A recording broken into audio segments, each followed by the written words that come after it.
जल साहब, ये तो हिस्ट्री है, वहाँ तब बड़ा शोर था ना करें, मगर हमने किया और अच्छा किया और खूब किया। आप क्या समझते हैं कि हाउ वेल गार्डेड, और दुनिया भी मानती है कितना वेल गार्डेड है हमारा सिस्टम, सेफ हैंड्स में है, और इन 27 सालों में हैविंग एक्वायर्ड दैट आज हम कहाँ खड़े हैं। कहा जाता है कि दुनिया की जो बेहतरीन कैपेबिलिटी है, अल्लाह ना करे हमें इस्तेमाल करना पड़े, और हमने इस्तेमाल करने के लिए नहीं बल्कि किसी और की तरफ से इस्तेमाल को रोकने के लिए ये सब कुछ बना रखा है। ज़रा इस पर थोड़ी रोशनी डालिए, फिर बात आगे बढ़ाते हैं। जनरल साहब,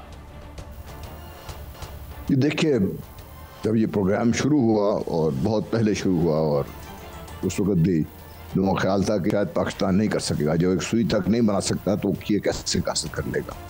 ये एक मौज़ा है डॉक्टर भाई साहब कि अल्लाह ताला ने पाकिस्तान को इतनी बड़ी काबिलियत अता फरमाई है, और ये उन साइंसदानों का, टेक्नीशियंस का, इंजीनियर्स का कमाल है जिन्होंने अपनी ज़िंदगी दाव पे लगा दी, और कहीं उन्होंने अपनी जान भी इस सिलसिले में कुर्बान कर दी। लेकिन अल्लाह ताला के फज़ल करम से ये सलाहियत हमने हासिल की, और फिर उसके बाद इस सलाहियत को हासिल करना काफ़ी नहीं था, इस सलाहियत को उस लेवल पर लेके आना।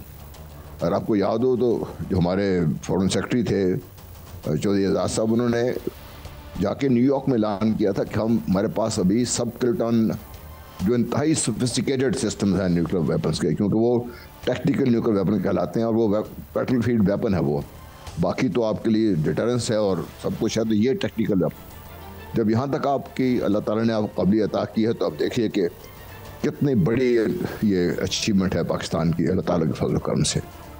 तो ये थी हमारे एटमी ताकत की जो बातचीत है। जहाँ तक मिसाइल्स का ताल्लुक है, हमारे पास अल्हम्दुलिल्लाह लॉन्गेस्ट रेंज जो पाकिस्तान को चाहिए, फिर मैं दोहरा रहा हूँ, जो पाकिस्तान को चाहिए या पाकिस्तान को कभी ज़रूरत पड़ सकती है, या जहाँ जहाँ से पाकिस्तान ख़तरा महसूस कर सकता है, वहाँ तक हमारा मिसाइल पहुँच सकते हैं। और जहाँ तक इसकी टेक्नोलॉजी का ताल्लुक है, आपने लेटेस्ट भी देखा है ये जो अल-फतह के आप जिक्र कर रहे थे, और ये तो इसका मेरा ख्याल बड़ा वाज़ेह है कि पाकिस्तान ने अभी तक अपना पूरा हाथ दिखाया ही नहीं है, और ये मेरा ख्याल है कि 20-30% पाकिस्तान ने सिर्फ केबिलिटी एक दिखाई है, अल्लाह के फजल से वहाँ भी आपको कामयाबी हुई। और जनरल साहब, आपने बड़ा इशारा किया है कि इसमें जो आपने बात की है कि जहाँ जहाँ हमें ख़तरा है वहाँ वहाँ तक की रेंज होनी चाहिए। हमने देखा कि ये जो हालिया जारियत हुई है भारत की जानिब से, उसमें बाकायदा इजराइल ने आके भारत के अंदर आके उनके एहलकारों ने ये जंग जो है वो लड़ी, और जो उनको धूल चटाई गई, और इजरायली टेक्नोलॉजी भी मात पड़ी, और भारत की टेक्नोलॉजी भी और उसकी अफवाज भी जो है वो शिकस्त खुर्दा हुई। क्या हमें ये बांप लेना चाहिए कि इजराइल जो कि मुस्लिम दुश्मनी पर तुला हुआ है, वो भारत के साथ मिलकर पाकिस्तान को नुकसान पहुंचाता है? हमें क्या इजराइल तक भी मार करने वाले मिसाइल बनाने चाहिए? देखिए जी, मैंने जो बात की है ना, इससे ज़्यादा मैं बात कर सकता नहीं। मैंने कहा था जहाँ जहाँ से पाकिस्तान को ख़तरा है ये हो सकता है, और ये बड़ी लॉन्ग रेंज कवरेज है ये, जिसमें मैंने जिक्र किया आपको। और ये कोई ऐसी, मैं कोई ऐसी अचंभे वाली बात नहीं कर रहा, कोई ऐसा डिस्क्लोजर नहीं है ये आप जब जाएंगे गूगल करेंगे तो आपको पता चल जाएगा कि डिफरेंट मिसाइल सिस्टम्स हैं, उनके रेंज क्या है, और वो रेंजेस आप अपने पाकिस्तान पे वो पुराने ज़माने में प्रकार होती थी रखें और दायरे लगाएं, आपको पता चल जाएगा कहाँ तक पहुँच सकता है पाकिस्तान का मिसाइल। ये बताइए, ये तो मैं you know I think there was a lot unsaid which you have said, अच्छा उसमें, लेकिन बात ये है जनरल साहब कि ये बताइए कि जिसे अब टैक्टिकल न्यूक्लियर वेपन्स कहते हैं, जो कि ज़्यादा इफ़ेक्टिव हैं और जो ज़्यादा डेटरेंट भी हैं, ये क्या हैं, इस हवाले से हमें बताइएगा। देखिए, ये जो वो वेपन्स हैं, अगर आपको याद हो जब ये कोल्ड वार जोरों पर थी तो नेटो फोर्सेस जो डिप्लॉयड थी वो ओवरऑल कर जाता था सोवियत यूनियन को नंबर से, टैंक्स से, उससे, और ये उनको ख़तरा था कि किसी वक्त भी अगर वो हमला करते हैं तो उनके टैंक्स जो हैं वो they run over Europe without any stopping, कोई फायर पावर ऐसी नहीं है। तो अब उनको फायर पावर चाहिए थी जो उनको रोक सके। उस वक्त वो टेक्निकल न्यूक्लियर वेपन पर पहुँचे हैं। ये सब किलोटन न्यूक्लियर वेपन होते हैं। ये आपको आपकी आम जो तोपखाने की गन्स हैं 155 इनसे भी फायर हो सकते हैं, और बाकी इनके प्लेटफॉर्म भी मौजूद हैं। ये वो वेपन है जो आप मैदानी जंग में इस्तेमाल कर सकते हैं, जिनकी जो रेडिएशन वगैरह है वो लिमिटेड है, और इसी वजह से ये इनको बैटलफील्ड वेपन्स कहा जाता है। और ये अल्हम्दुलिल्लाह पाकिस्तान ने, मैं तो अब बताया ना कि हमारे वज़ीर जो सेक्रेटरी खारजा थे उन्होंने ऐलान किया था, तो इसलिए पाकिस्तान के पास अल्लाह ताला ने ये भी अल्लाह ताला ने अता फरमाया। और इंशाअल्लाह ना करे ऐसी जरूरत पड़ी, क्योंकि हम फ़ौरन ये सोचना शुरू कर देते हैं कि भाई न्यूक्लियर वेपन मार देंगे। पाकिस्तान की जो आपने देखा लेटेस्ट जो कन्वेंशनल केबिलिटी है वो अल्हम्दुलिल्लाह बहुत मजबूत है पाकिस्तान की, तो इंशाल्लाह वैसा वक्त नहीं आएगा, लेकिन आएगा। जनरल साहब ऐसा ही है, हमारा जो प्रोग्राम है वो तो अपने दिफा के लिए है और सालमियत के लिए है, लेकिन भारत की जानिब से एटमी हमले की धमकी भी दी जाती है और आप भी वो धमकियां दे रहे हैं। एक गैर संजीदा मुल्क जो और गैर महफूज मुल्क भारत, जिनमें जो है वो एटमी मवाद चोरी हो जाता है। 147 वाक़यात जो है वहाँ हादसात के हुए, 18 वाक़यात वहाँ चोरी के, यूरेनियम की चोरी के हुए।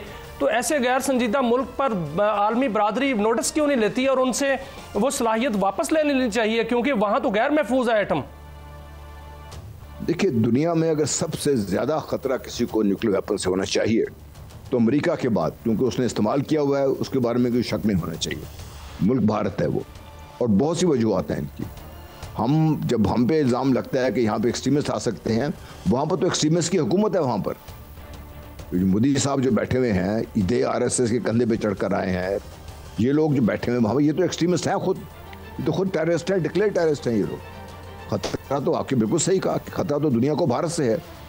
इस बारे में लोग कह भी चुके हैं, मैं लिख भी चुका हूँ।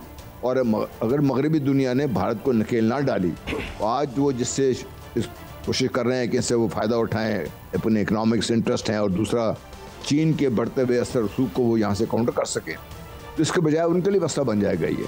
और भारत ने ऑलरेडी साबित कर दिया है, ये पिछले दिनों जब ये जो हमारा मार्का हुआ है, इसमें भारत ने साबित कर दिया कि इंतहाई गैर संजीदा, गैर जिम्मेदार और एक ऐसा मुल्क है जो किसी हद तक जाने को तैयार है, सिर्फ अपने आप को जो चौधराहट है उसको साबित करने के लिए। और चूंकि इसके अज़ाम में अल्लाह ना करे मेरे मुँह खाक पाकिस्तान को ख़त्म करना शामिल है, तो वो दुनिया को बताना चाहते हैं कि कर सकता है ये। लेकिन क्योंकि ये देखिए, सिविलियन आबादी को उन्होंने निशाना बनाया हमारे इंटरनेशनल बॉर्डर क्रॉस करके, ये दुनिया में कहीं नहीं होता। पाकिस्तान ने जवाब दिया, मिलिट्री टारगेट्स को हिट किया उसका, और वो धमकी देने में अभी कल भी पड़ा था, मोदी साहब ने बड़ा जोरदार कोशिश की बयान देने की कि अगर हम अपने डैम का कचरा साफ करते हैं वहाँ सैलाब आ जाता है। अभी तो हमने सिर्फ सस्पेंड किया है सिंतास माहिदे को, आगे देखिए होता क्या। तो उनके अज़ाइम में हमें कभी कोई शक रहना नहीं चाहिए, हमें अपनी तैयारी पूरी रखनी चाहिए। बैसियत कौम हमने ये साबित कर दिया है, जो सारा जो मेरे नज़र में जो में जो आप सर आपने तैयारी की बात की है, हम तैयार है तो हैं। आप स्ट्रेटेजिक कमांड के कमांडर भी रहे हैं। हमारी मिसाइल टेक्नोलॉजी और भारत की मिसाइल टेक्नोलॉजी का मुआवजा फरमाइएगा कि उनकी मिसाइल टेक्नोलॉजी हमारी जो बेहतर है या उनकी किस वो म्यार पे खड़ी है। देखिए, पाकिस्तान की मिसाइल टेक्नोलॉजी तो हमने आपको साबित कर दिया है ना पिछले दिनों में, इस बारे में तो कोई शक नहीं है। इसलिए सारी दुनिया की आंख में खटकता है ना पाकिस्तान।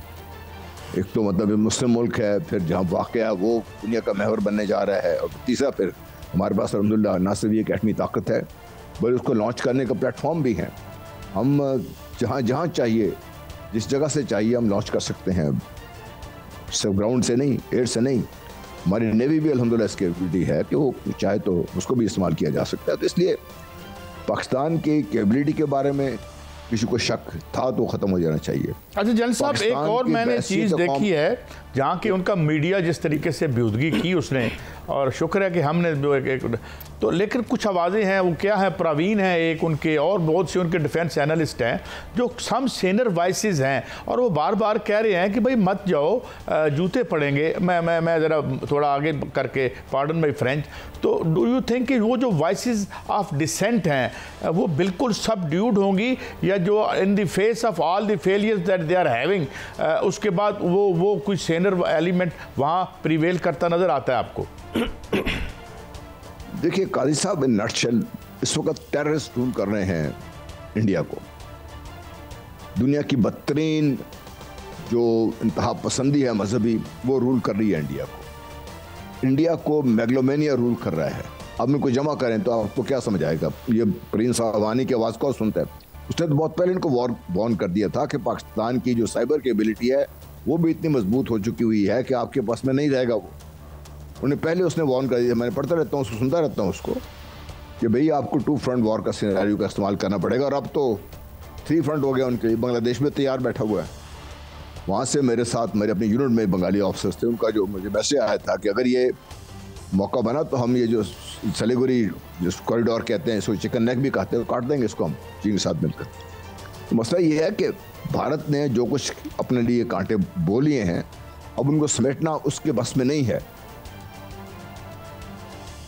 जी मियां साहब, जनरल साहब आपने लंबा सफ़र गुजारा आर्मी में, आपने मुख्तलिफ ओहदों पर रहे, 27 साल हो गए हैं हमें एटमी धमाके किए हुए। ये सफ़र आपने कैसा देखा, कैसा दबाव था, कब कैसे धमाके हुए, वो मंजर क्या था, वो उस वक्त माहौल कैसा था? देखिए, मैं आपको सिर्फ एक जो किस्सा मैं सुनाना चाहता हूँ, अगर आप इजाज़त दें मुझे। जी प्लीज़। ये एक हमारी फैसिलिटी है, वहाँ पर मैं गया तो मुझे डॉक्टर समर मुबारकबंद अल्लाह को सेहत रखे, उन्होंने एक मुझे जगह दिखाई को जो उसको ज़ीरो ह्यूमिडिटी में काम करना है वहाँ पे, और उसमें उन्हें बताया ये 15 से 20 मिनट से ज़्यादा काम कर नहीं सकता, क्योंकि इंसान की बॉडी इतनी देर बिल्कुल ड्राई उसमें रह नहीं सकती। उसने कहा ये जो नौजवान है खड़ा हुआ, उसने दाढ़ी रखी हुई थी, बारिश था नौजवान, और पतलून उसने अपनी वर्क की हुई थी, ये वो शख्स है जिसको अमेरिका में जब इसको हमने सीक्रेटली क्वालिफाई करने के लिए भेजा, वहाँ पे इसको पता नहीं कितने $1 मिलियन एनुअली तनख्वाह दे रहे थे, लेकिन वो सब कुछ छोड़ के पाकिस्तान आ गया ये। और अब ये शख्स ऐसा है कि ये 20 मिनट में ये बेहोश गिर जाएगा, दोबारा खड़ा हो जाएगा। 40-45 मिनट ज़बरदस्त को निकालना पड़ता है बाहर काम करने से। तो मैंने एक बड़ा बेहुदा सवाल किया, मुझे उस पर शर्मिंदा भी हुआ, लेकिन मुझे फ़ख्र भी बड़ा हुआ। मैंने से पूछा, बेटा आप ये बताओ कि इतना पैसा छोड़ के तो पाकिस्तान क्यों आ गए हो? उसने कहा, सर पैसा तो सब कुछ नहीं है ना, मुल्क भी कुछ चीज़ है। ये वो जज्बा था जिससे हमारा काम शुरू हुआ, और ये जज्बा जो आज भी वहाँ पे गामजन है। और ये वो नौजवान था जिसने 28 मई को बटन दबाया था।